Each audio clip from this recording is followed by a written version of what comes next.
Mazingira yetu, urithi wetu. Mazingira yetu, urithi wetu. Bila wao tusinge kuwepo, bila sisi hawatakuwepo. Naitwa Mwalimu Philip John Ali, ni mkurugenzi mtendaji wa shirika la kijamii linaitwa APHI Foundation ambalo makao makuu yake yako jijini Mwanza. Hapa mbele yenu tumeambatana ni msafara unaojulikana kwa jina la Urithi Wetu PTP2. Ni matembezi ya hisani ambayo yametoka mji mkongwe wa Kigoma Ujiji yanaelekea Kizimkazi Zanzibar. Ni msafara ambao una takribani watu 39, kina dada na kina mama wako 11 na kina baba na vijana wa kiume wako 28. Matembezi haya yana malengo mahususi mawili. Moja, tunahamasisha utunzaji wa mazingira, lakini mbili, tunahamasisha utunzaji wa historia kwa faida ya kizazi kilichopo na vizazi vijavyo. Katika upande wa mazingira, tumehamasisha upandaji wa miti katika taasisi za umma, lakini pia vile vile tumeweza kuhamasisha jamii juu ya matumizi ya nishati safi na salama ya kupikia. Lakini alikadhalika katika historia tulikuwa tunafanya exploration kwenye njia ambayo waliweza kupitishwa babu zetu enzi zile za utumwa kwa zaidi ya miaka 150. Hivyo basi tumeweza kuandika historia ya kutosha, untold stories mbalimbali ambazo zipo hazijaweza kuonekana kwa uwazi kwenye historia. Ni mambo ambayo tumeweza kuyachukua na kuhakikisha kwamba mambo haya yanakuwa ni kivutio cha utalii kwa Watanzania, na pia vile vile njia hii inaingizwa kwenye kumbukumbu za urithi wa dunia.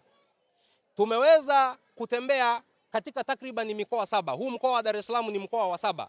Nikimaanisha kwamba tumepita mkoa wa Kigoma, tumetoka Kigoma tumeingia Tabora, tukatoka Tabora tumeingia Singida, na tumetoka Singida tumeingia mkoa wa Dodoma, Morogoro, Pwani, na baadaye tukawa tumekuja hapa Dar es Salaam. Hivyo leo hii tutaweza kuvuka kuelekea Kizimkazi Zanzibar. Ndugu zangu waandishi wa habari na Watanzania kwa ujumla, zoezi hili ambalo tumeweza kulifanya ni zoezi kubwa la kizalendo, ni zoezi ambalo linaunga mkono jitihada za serikali ya Daktari Samia Suluhu Hassani katika kutimiliza miaka yake 4 ya utawala. Sisi kama Watanzania tunampongeza sana, kwa sababu mahali ambako tumeweza kupita tumeshuhudia ujenzi wa miundombinu mbalimbali ambao umejengwa katika ubora kabisa. Huduma za afya zimeweza kuimarishwa, huduma katika sekta ya elimu zimeimarishwa. Kwa hiyo tumeweza kufanya hili jambo kama ibada ya kuhakikisha kwamba tunamuombea mama yetu ili aendelee kuliongoza taifa letu katika misingi ya ubora na amani na kuwaletea Watanzania maendeleo. Asante. Kwa jina naitwa Janet Mabusi, ni mkuu wa shule ya Turiani Sekondari hii ambayo mko hapa. Kipekee kabisa nichukue nafasi hii kuwashukuru matembezi haya ya hisani, uongozi wote wa matembezi haya, mwenyekiti, katibu na wote ambao wamekuwa kwenye haya matembezi. Kwa kweli sisi kama shule tulipokea matembezi haya kwa moyo mkunjufu kabisa.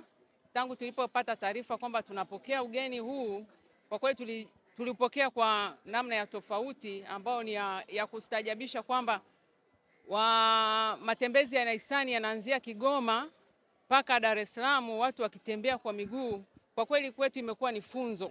Matembezi kama haya kwa wanafunzi ambao wako hapa wamejifunza kwamba yalifanywa huko nyuma na baba wa taifa Mwalimu Julius Kambarage Nyerere, kutoka Butiama mpaka Mwanza.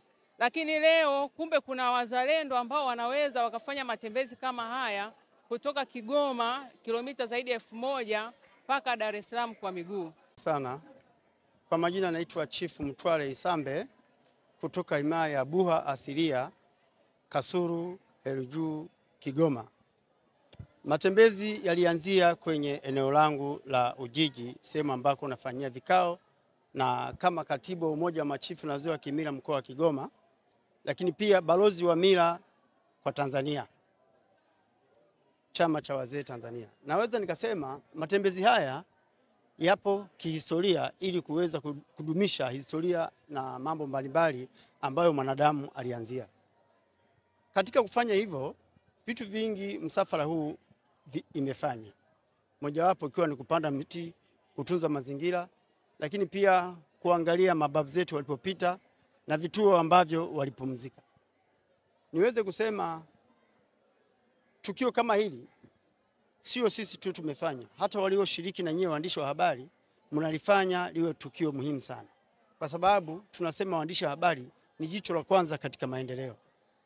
Bila waandishi wa habari maendeleo hawezi kujulikana, na hata aliyofanya mama Mheshimiwa Rais wa Jamhuri ya Muungano hayawezi kuonekana. Naitwa Rehema Silas Mangula, ninatokea Iringa. Changamoto ni nyingi tulizokutana nazo. Ya kwanza unafika kwa sababu tulikuwa tuna utaratibu wa kutoka saa, labda tunaweza tukaamua tukatoka saa 10 tukaanza matembezi yetu. Lakini njiani humo ni changamoto nyingi sana tulizokutana nazo. Lakini baada ya hapo hizo changamoto tulizokutana nazo, lakini changamoto nyingine ni watu kuvimba miguu, watu kutoka malengelenge. Malengelenge tumetoka ni asilimia kubwa tu waliotoka malengelenge, sio kwamba ni mimi peke yangu. Watu tunashindwa kutembea, lakini kwa sababu lengo letu lilikuwa ni kutembea, tuliweza kutembea hivyo hivyo kwa kuvutana mpaka tumefika mahali hapa.